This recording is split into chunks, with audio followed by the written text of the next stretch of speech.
바람이 불어온 그 밤에 잊고 지냈던 조각들이 난 떠올라 순간에 falling down 감추려 애썼던 마음 다 들킬까봐 Limang pinakasikat na maswerte at pinakamahusay na halaman na mag-aakit ng swerte lalo na kung meron ka nito sa opisina ayon sa mga eksperto sa halaman.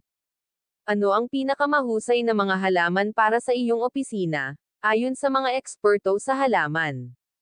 Ang pagdaragdag ng mga halaman na ito sa mga modernong opisina ay nagpapabuti sa kapaligiran at nakakatulong sa mga empleyado na maging mas mahusay at gumana ng mas mahusay, na ginagawa silang mahalaga sa mga lugar ng trabaho ngayon. Ang pagsasama ng pinakamahusay na mga halaman para sa mga kapaligiran ng opisina ay nag-aalok ng maraming benepisyo.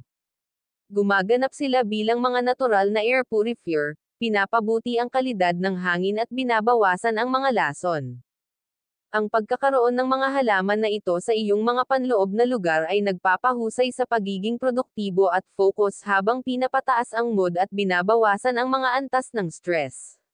Ang mga tagapag-empleyo ay maaaring lumikha ng isang maayos na kapaligiran sa trabaho na nagtataguyod ng kagalingan, pakikipag-ugnayan, at pagiging produktibo ng empleyado sa pamamagitan ng pagtanggap sa mga planta ng opisina. Tuklasin ang hindi mabilang na mga pakinabang na hatid ng makulay na berdeng mga kasamang ito sa mga individual at organisasyon, lahat ay inaprubahan ng mga eksperto. Suriin ang modernong disenyo ng lugar ng trabaho at tuklasin kung paano naging pangunahing bagay ang mahahalagang elementong ito sa mga komersyal na setting. Peace Lily.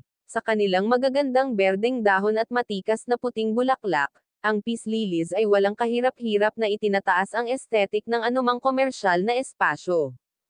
Hindi lamang sila ay may kaakit-akit na hitsura ngunit nag-aalok din ng maraming benepisyo. Kinukumpirma ng siyentipikong pananaliksik ang kanilang mga kakayahan sa paglilinis ng hangin, na epektibong nag-aalis ng mga nakakapinsalang sangkap at nagpapahusay ng kalidad ng hangin sa loob ng bahay. Halamang gagamba. Nagtatampok ng mahahabang guhit na mga dahon at isang kaakit-akit na clumping growth pattern, itong nababanat na halamang spider ay nagdaragdag ng natural na kagandahan sa iyong panloob na espasyo at nag-aalok ng hanay ng mga benepisyo sa iyo at sa iyong mga katrabaho. Ang mga halamang gagamba ay nagdaragdag din ng mga pandekorasyon na elemento sa iyong mga espasyo na may nakalulugod na mga guhit na dahon. Ang kanilang katatagan sa iba't ibang mga kondisyon ng pag-iilaw ay nagpapahintulot sa kanila na umunlad. Chinese Evergreen. Kilala sa magagandang pattern na mga dahon nito sa iba't ibang nakamamanghang kulay, ang kahangahangang Chinese Evergreen na halaman na ito ay nag-aalok ng maraming kahangahangang mga pakinabang, na ginagawa itong isang mainam na pagpipilian para sa mga panloob na espasyo na may limitadong natural na sikat ng araw. Ang mga ito ay kapansin-pansin sa kanilang kahangahangang kakayahang maglinis ng panloob na hangin sa pamamagitan ng pag-alis ng mga nakakapinsalang pollutant at lason. Ang pananaliksik ng NASA ay nagpakita ng kanilang pagiging epektibo sa pag-filter ng mga karaniwang panloob na pollutant tulad ng formaldehyde, benzene, xylene, at volatile organic compounds, VOCs. Ang mga halaman na ito ay nag-aambag sa pinahusay na antas ng kahalumigmigan sa loob ng bahay, na maaaring magpakalma sa mga isyu sa paghinga at mapahusay ang pangkalahatang kaginhawahan. Nakakamit nila ito sa pamamagitan ng paglalabas ng moisture sa pamamagitan ng kanilang mga dahon sa pamamagitan ng transpiration, kaya tumataas ang mga antas ng halumigmig sa nakapaligid na hangin. Peperomia Ripple Red Caprata. Ang mga peperomia ay mga kaakit-akit na maliliit na halaman na maaaring agad na iyangat ang anumang silid sa kanilang magkakaibang hanay ng mga dahon, na may iba't ibang hugis, sukat, at kulay. Ang ilan ay nagtatampok ng makinis na mga dahon, habang ang iba ay ipinagmamalaki ang texture at rippled na mga dahon.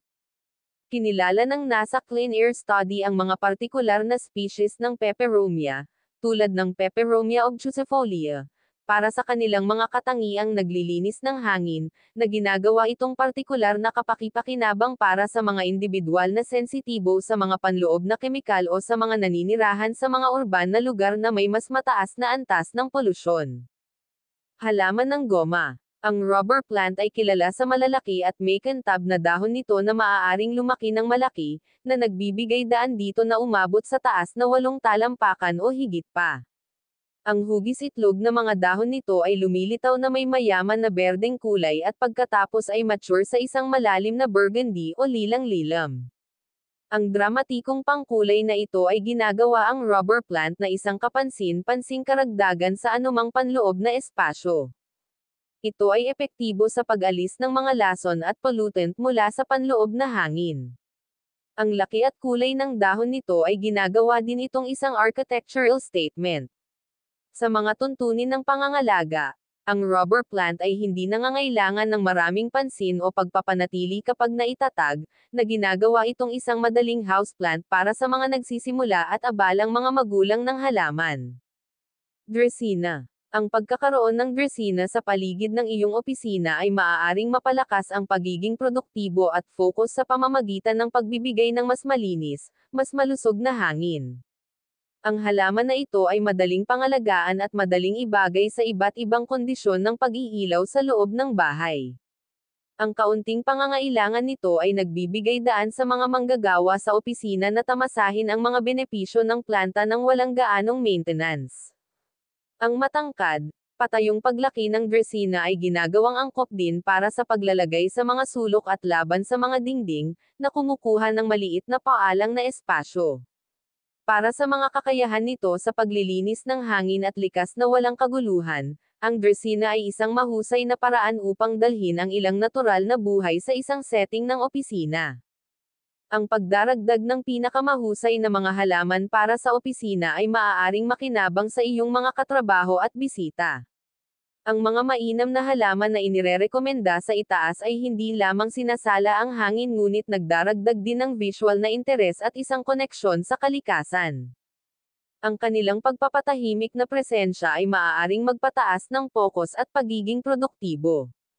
Sa napakahusay na uri ng halaman na mapipili, anumang opisina ay maaaring maging mas berde at mas masigla. Ang pamumuhunan sa mga halaman para sa mga panloob na espasyo ay lubos na inirerekomenda para sa kalusugan. Ngayon alam na po natin kung gaano mga halaman ang babagay na ilagay sa loob ng opisina o bahay. Have a nice day everyone.